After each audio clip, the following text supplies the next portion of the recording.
So it's been a little while since I've done anything for the Girls Frontline Generalist guide, and well, that's mostly because I'm trying to clear as much of this event that is going on right now, all of the events, all of them, as many as I can, as far as I can get into them with not one, but two fucking accounts. And this is extraordinarily difficult to do while also running a guide, while also trying to stream and do other things for my channel, while also trying to run a D&D campaign IRL and stick to schedules and stuff. It's taking a lot out of me, and I am unable to be able to keep up with my GFL account at the same exact time. So, I decided I was going to meet in the middle here for you guys and just do another video anyway, regardless for this guide, and I'm going to crash course you on everything that you need to know about the general events that you will see in the future with Girls Frontline. So without further ado, let's jump straight into it. So the primary event that is going on right now is something called Polarized Light. This is what is called a main story event. This is just a whole other chapter in the actual chronological story that nobody has seen yet, unless of course you have a CN account. I haven't seen it, I have never heard of it, and you sure as hell haven't heard of it if you're taking this generalist guide, because you want to learn more about the game to be able to understand what you need to do because you're generally new to the game. So, yes, let's move forward. The main thing that you should 100% do with this event, if nothing else, if you don't plan on doing anything else, you want as minimal dedication as you can to the events, sign in 7 times. I cannot stress that one enough. Make sure that you log in 7 times during the month of May. You will be awarded something called a 3rd Anniversary Core Mask. This item can be traded in at the shop by the end of May. I think you have even longer than that to trade it in and get any 5-star doll of your choosing. Now, which ones do I recommend for you, just to put you on the right path here? I cannot suggest any heavily more than getting a good 5-star MG or a good 5-star shotgun. These are going to be the most pain-in-the-ass dolls for you to obtain versus anybody else. MGs because they just are way more expensive, and at least my time going through the game, even still now, I do not produce MGs nearly as often as I produce any other type of T-doll. Their recipes are just more expensive, and I just tend not to fucking make them as often. It's just that simple, okay? So, MGs suck. I'm still waiting on my MG5. MG5 would be the best hands-down 5-star MG that you could get using the True Core Mask.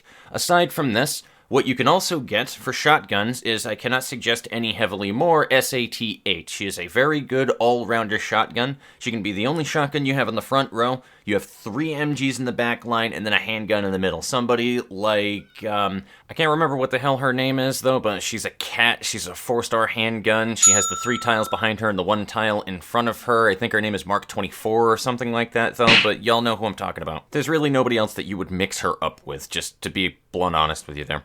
The only other shotgun that you would really want to use this on would be KSG, and the difference between the two is that SAT-8's ICD for her skill just puts a force field of just flat extra health in front of her, and it is 2 seconds, so she will always have that skill up. She will always have a little bit of extra fluff for damage that she can receive, whereas KSG just has a higher flat fucking armor. Really that simple, and her ability probably won't see much use unless you're in longer firefights, which is, again, this is something I can't go into right now because we haven't talked about it though, but just in general, you want to kill enemies within the first 6 seconds of the fight later on, or in a singular volley with MG teams. So 10 ICD, 8 ICD skills and stuff like that are usually impractical and not super useful, and that's just how the meta of the game is. Some things are different than that with different boss fights and stuff, and it really depends, but that is just the general gist of it. So a lot of people like SAT-8 more for that particular reasoning, but KSG is still very good. She gives a good damage buff, whereas SAT-8 does a little bit of an accuracy and a damage buff to all of the MGs in the back row. So there's your differences between the two.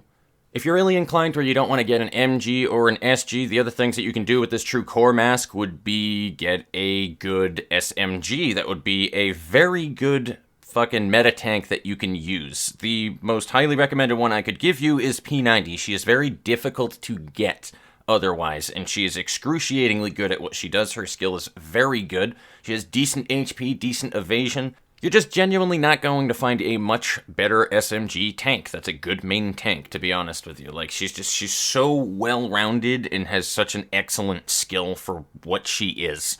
CMS would be another good runner-up to this one as well because of her flexibility and her skill just being able to be used pretty much whenever that you want. Basically is either you have flat evasion bonus, flat damage bonus, or flat accuracy bonus. She can also have AP ammo instead of hollow point ammunition, which is really fucking weird for an SMG, but again, it just adds to her flexibility in her kit. There's a lot of things you can do with CMS, and if you don't have her, then this is a good way for you to get her if needed.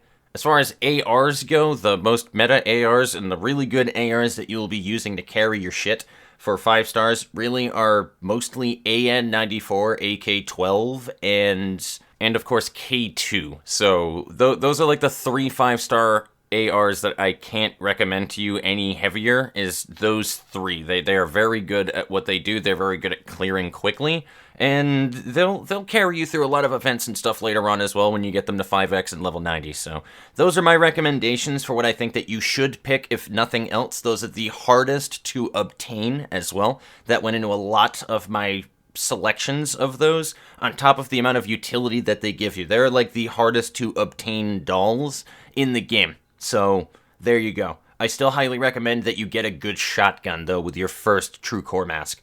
Now, there is a second True Core mask that you can obtain in the game by clearing all the way up to, I believe, 4-9 in the Polarized Light campaign that is going on right now. Now, I'll go into that one a little bit later because there's a lot of shit I need to touch on for that campaign event. And we'll do a whole crash course on that one at the end. Let's go through all of the smaller things that are going on at the present moment. So, if we go back to where the login and all that other shit is, okay, the other thing that's going on are supply boxes. I highly suggest everybody always tries to grind a bit of these supply boxes, even if you're not trying to get that 777th lucky box to guarantee your 5-star pull, just because these are honestly one of my favorite events in the game. Because you can stockpile on so many fucking, what are they called? The little pills that you use, the enhancement capsules. You can stockpile on a shitload of enhancement capsules, as well as T-Doll cores. Like, they are just very common drops to get out of these supply boxes, on top of all of the other small micro rewards that you can get from it. You can even get combat sim energy and stuff. Like, you can just get a lot of smaller goodies that a lot of people take for granted because you're just looking for those, like, unique dolls that you can get from it. But if you forget about those entirely, you'll realize that you get so many goddamn T-Doll cores just from cracking open supply boxes that it is insane. And I love when these events happen for that reasoning, because I can completely replenish my supply of these cores in one event. I can easily go right back up from like under 100 to well over 300 by the time that it is done. I'm not even fucking kidding about that. So, I highly suggest that you guys try to grind the first stage of Polarized Light. It is very easy to do if you have 3 or 2 AR teams even. Or better yet, you can do, I did it with an AR team and a rifle handgun team, but with an SMG in the front. So 3 rifles in the back, 1 SMG in the front, and then maybe a handgun on the side. You can just completely oust the handgun altogether and just do it with 4 units that are 3x and level 30. You don't even need special equipment for it. You just need to be able to deal with armor. And ARs at level 3 or 3x level 30 would be hard, like a lot more hard-pressed to deal with armor in that stage. However, if you have the rifles in the team, it doesn't really matter at that point anymore, so long as you can deal with it. I have been running this with 2 4x ARs in the back, as well as an SMG in the front. And as you can see what is going on right now in the footage, I'm sure I'm playing it right now, at least I really hope that I am. You can do this with just 3 dolls that are level 70 and 4x. You can very easily do that with ARs and SMGs. If you're running M4A1, don't bother doing the wedge formation that I am doing, and just do like that weird L, just so that you can maximize those tile buffs on whatever your other AR is that you are running. It'll help you considerably more doing that. The only reason why I did the wedge is just because of the weird tiling for the SMGs that are in there. And it just kind of makes the whole wide formation to stop people from running off the screen. But they actually shouldn't run off the very bottom row of the screen anyway. I don't think there are any units that are down there, so that shouldn't matter. But that's all that I can say. Just if you have 2 teams that are level 30 and 3x, which you should, if you've been following the guide up to this point, you can clear this. You should have the capabilities of clearing that first stage 10 times a day, getting all of your supply packages that you need, and then cracking them open, and then just reap the benefits of all the T-Dolls. The cores, rather. So, That's all I can really say right there. That is well worth your time. You will also be getting a bunch of packages sent to you in the mail 10 at a time. Now, this is something that I've already missed the mark on for a few days, so if you're just starting it now, you're probably going to miss out on all 70 though, but you get a free outfit after opening up the 70th. So if you've already missed out on this, you won't get 100% of the rewards, but you might as well go ahead and open it regardless, just to be able to get those packages and just sign in on those days until the event is over. Now, you'll also notice that there are all of these other, these packages on the left side if you go over to the other events tab right there. This is irrelevant. I wouldn't even care that much about. So, okay, if you like outfits and all that other stuff in the game, if you've been considering putting money into the game, the best thing that I can tell you, honestly, is just put gems into your account and buy the fucking doll, costumes that are for your AR team right now. Those are unique. Those are very unique. I've been waiting for them for a very long time. Those are more worth your time, in my opinion, than spending $30 on these unique costume packages that they have right there. That's, if you want to spend money on it, that is your own goddamn prerogative, but they are randomized, and you get one out of the pool of costumes that you see on it. You can only open one on top of it. So you can't just, wail to get the right costume that you want out of it. It's not guaranteed, is the point. I thought if you could select out of the list, I feel like that'd be a lot more worth the $30, but to me, personally, that is not worth $30 to get a randomized costume out of a pool of 10. Because you may very well only like 1, 2, or maybe even 3, but you really want one out of it, and your roll, that's most likely the case, is you're really wanting to roll for one outfit in there. And that does not make sense to me. Honestly, I didn't know that it was randomized when I had bought mine a while ago, though, but I'm just warning you guys ahead of time. I don't think that that's worth it. I think you're better off putting your $30 into loading gems into your account and then getting the extra gems that you can do to do other things, like expand your storage, expand your echelons, and then also get a really cute SOP 2 skin, because SOP 2 is best girl, and I will fight anybody who tells me otherwise. Now, the only other thing other than polarized light that we haven't touched is the point event. We've already had one of these going on during the course of the Generalist's Guide, so let me go ahead and talk about this one, because I actually did clear the IDW costume point event that happened before. I was able to do that on the account that I just made for the Generalist's Guide. So you guys should be able to do this one in theory, alright? And it's really simple. All you need to do is just, again, make sure that you're logging in to be able to check things. There are login points that you gain for those point events.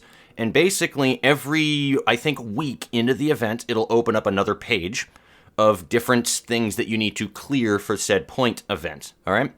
And all the things are, there's just a number of different achievements, and many of them are tiering. And basically, when you clear whatever that it says on there, log in, I don't know, for the 12th time, for example, or spend 50 T-Doll contracts on producing T-Dolls, produce 5-star T-Dolls, that kind of stuff.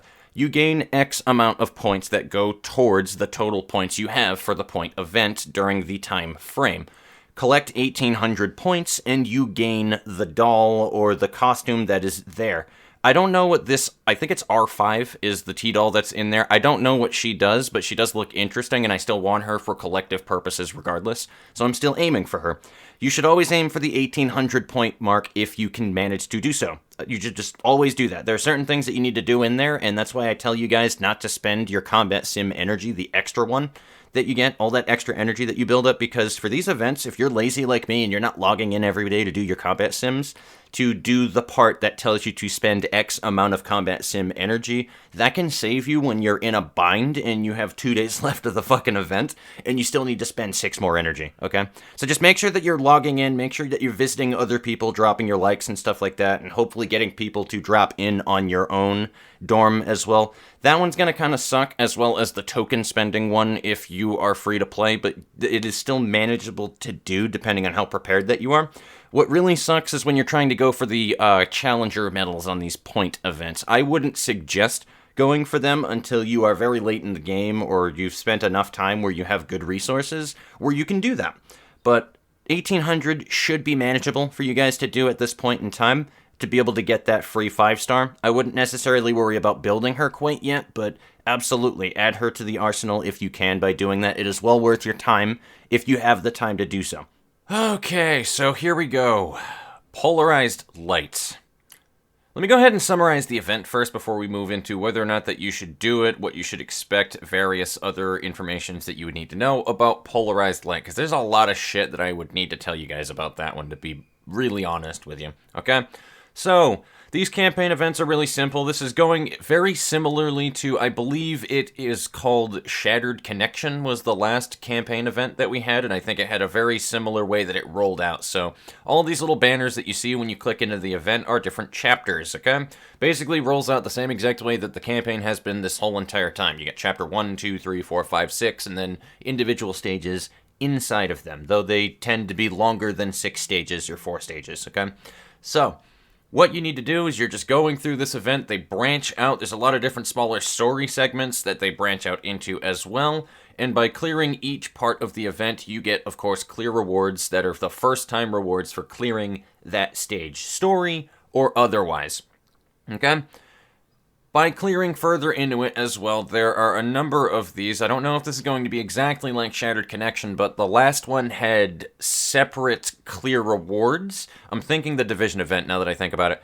But sometimes they have split rewards depending on what way that you tackle the stage. Like, there are 2 different clear conditions.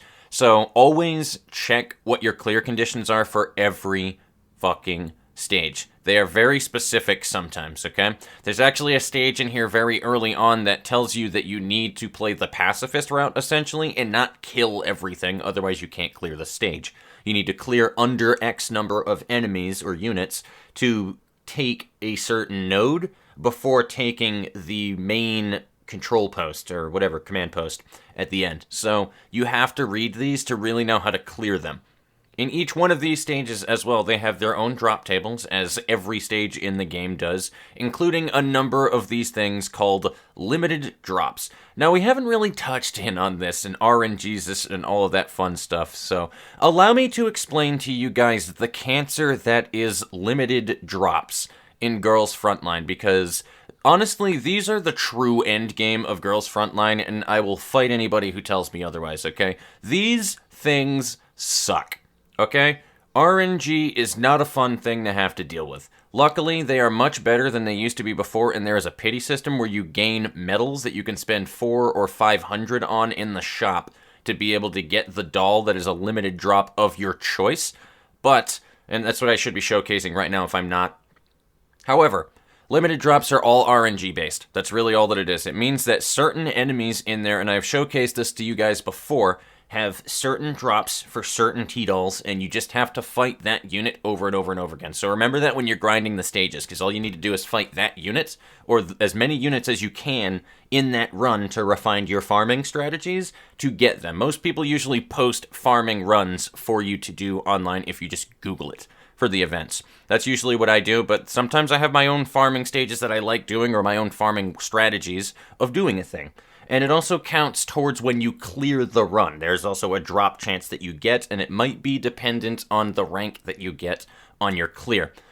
Basically, what I'm trying to tell you guys is that limited drops absolutely are abhorrent to do. However, they are 100% worth your time, at least for the 5 stars. Not all 4 stars are always worth your time, but 5 stars absolutely are for limited drops. This is where you wind up getting some of the best fucking 5-star drops in the game and the most exclusive T-dolls in the game. So I really can't, recommend any more than try to focus on doing limited drops for the 5 stars first before you move into doing the 4 stars, because you're really, going for one limited drop isn't that bad in this game. It's really not, but when you combine everything else that you need to do for an event and all the other farming that you're doing and the rerunning of stages, and then you add in RNG trying to get them for 5 different T-dolls that you do not own in the event on top of it, by the time that you get the first 3, you are so fucking sick and tired of the event trying to get the last 2 that it's not even fun anymore, okay? That's all that I can say about that one, really. That's all that I can say. But they are definitely worth it for the 5 stars, because that's the only way that you can get certain dolls, like the fucking Epic 5-7, how the hell do you not have this T-doll OG Hoxie 5-7, okay? That's how you get her, is by doing this kind of shit.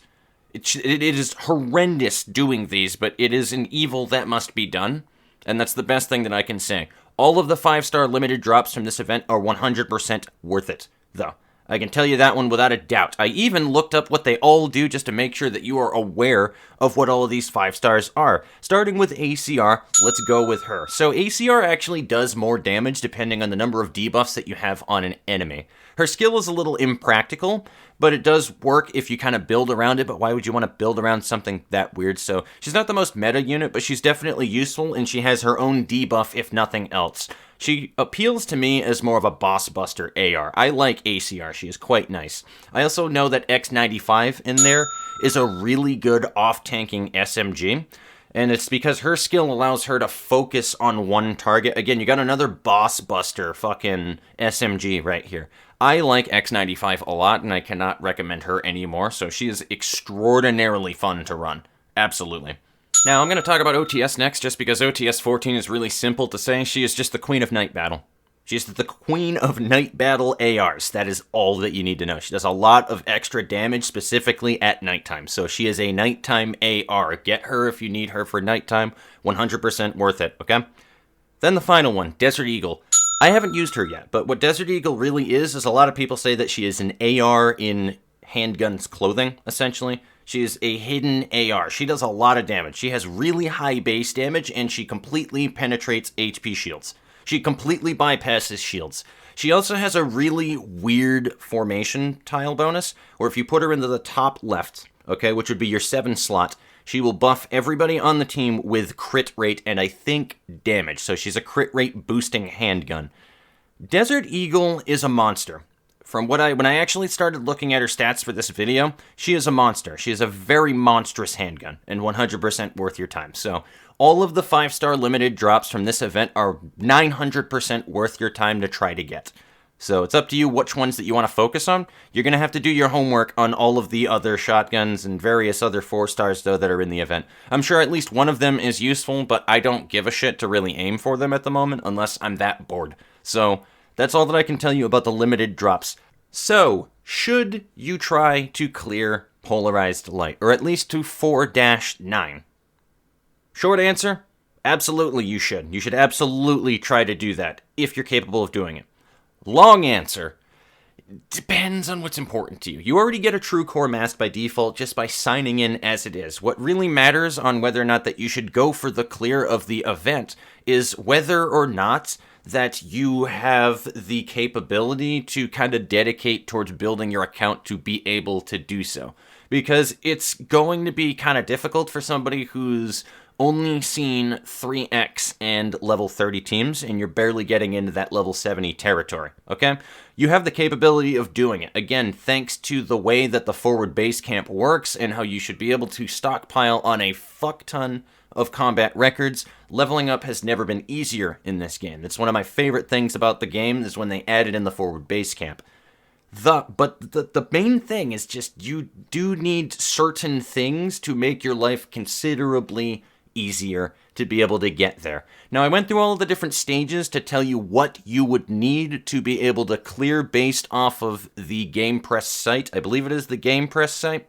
And I went through all of the different guides and stuff like that to check what they recommend for all of their teams. Now, the highest recommendation for stages that I had seen is you will need 3 level 70 and 4x teams, okay? 5x and level 90 is not even an absolute requirement to clear up to the True Core Mask, thank God. But in order to clear, you will need a number of level 70 4x teams. 3 in total, and specifically those teams need to be able to deal with armor, because you're going to be pitted up against an 8k CE unit type, which is, I think, called a Doppelsoldner or something. It's something weirdly German. Those enemy types are a pain in the dick to fight. They really are, and they're very weird with the way that, like, a certain armor skill. It's been a while since I fought them, and this is very vague, and I haven't fought them yet during the event. So the Doppels are a pain in the ass to do, and you are going to need, like, some rifles or some MGs or something that are just a weird hybrid in that team to deal with them. So you'll probably do a weird hybrid AR-RF team, where you have 2 ARs and you have a rifle on the side with 2 SMGs in the front. That's most likely what your setup is going to be for when you move into that run.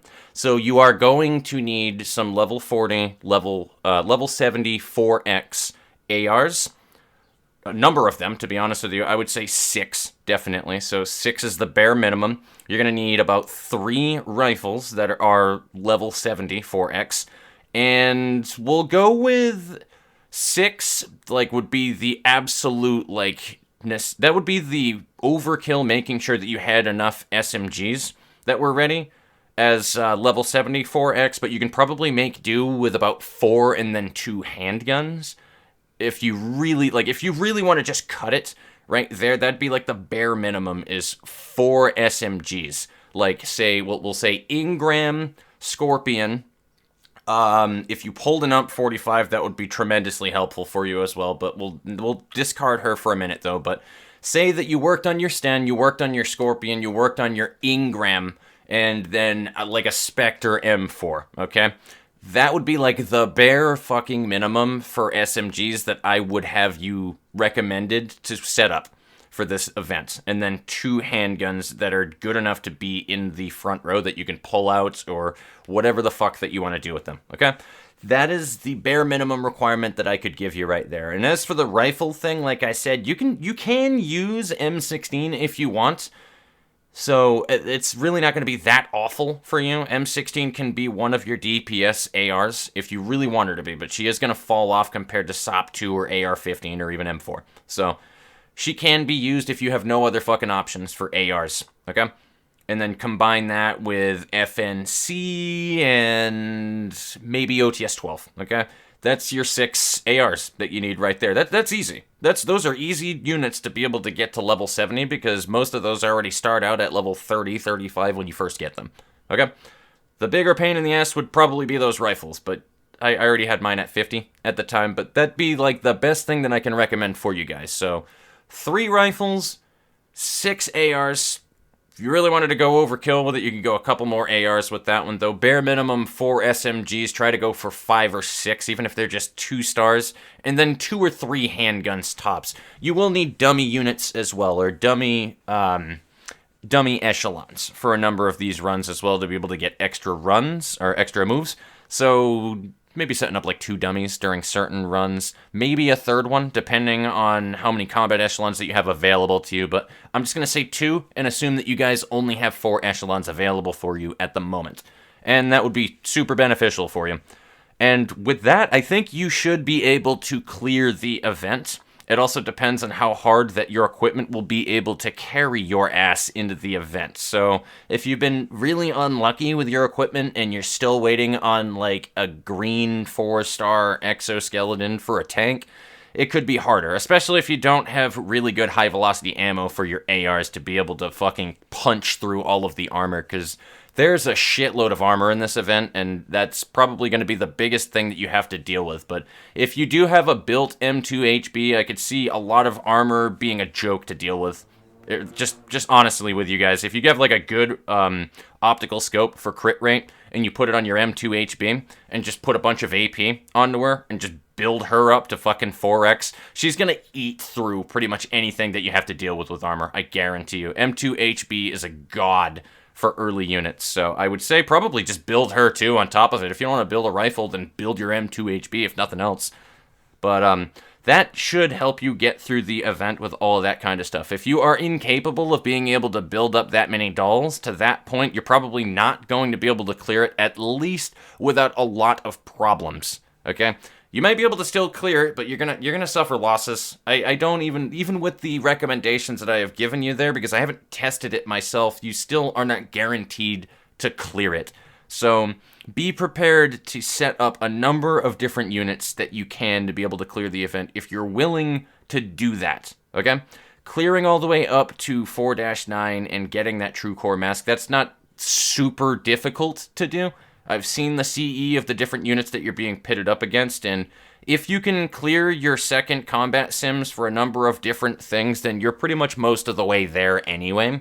And it shouldn't be super difficult for you to be able to clear up to that true core mask. It's clearing the entirety of the event to get the point event of Polarized Light unlocked. Now, that's one thing I cannot recommend to you guys, because even should you get to that point where you can do the point event, you're competing against other players and their scores in the point event, And there are people who have accounts that have been around for God knows how long, since the fucking Jurassic era. They're going to kick your ass and score. And that's something that I didn't talk about involving the Polarized Light event, but that's really the only thing that I can tell you right there, is that's the last part of the event. There are always these point events in campaign events where when you get to the end, there's one big stage that you're grinding to be able to get as many points as you can out of the stage, and then it's compared to all of the other players in a leaderboard. And depending on your position in the leaderboard, you get rewards.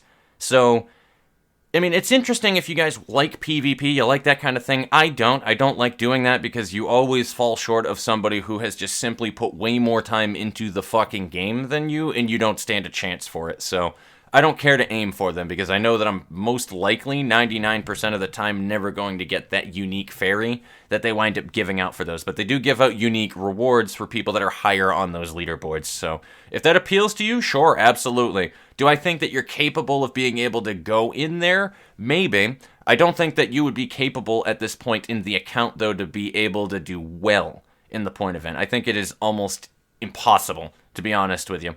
But you're more than willing and welcome to try. That being said, I think we've touched base on pretty much everything that would be these events. I've talked about everything that I really need to talk about. Just make sure that you're checking what the clear conditions are for every stage as you're pushing forward. You have your recommended things that you need to build to have a chance at the event, or at least a generally smooth sailing time going through the event to get your True Core mask.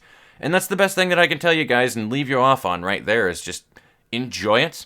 I know the guides are there for a reasoning whenever you go through these events, because we all don't have infinite time to do things. I know that I definitely look at guides a lot, though, but honestly, a lot of the fun with this game is trying to figure out those stages from time to time. So if you're really strapped on time and you just need that clear and you really want to get that True Core mask, go for it, gun it. But just remember later on down the line, when you have the resources to clear these stages, try to have fun with them. Especially if it's something where you don't enjoy doing the motions so much in Girls Frontline, and you actually enjoy playing the game. Try to actually just play the stages out later on down the line. But that's all that I have to say here, folks. I have to fucking cut the shit out of this footage and figure out some things. So I will see you guys later. Take it easy.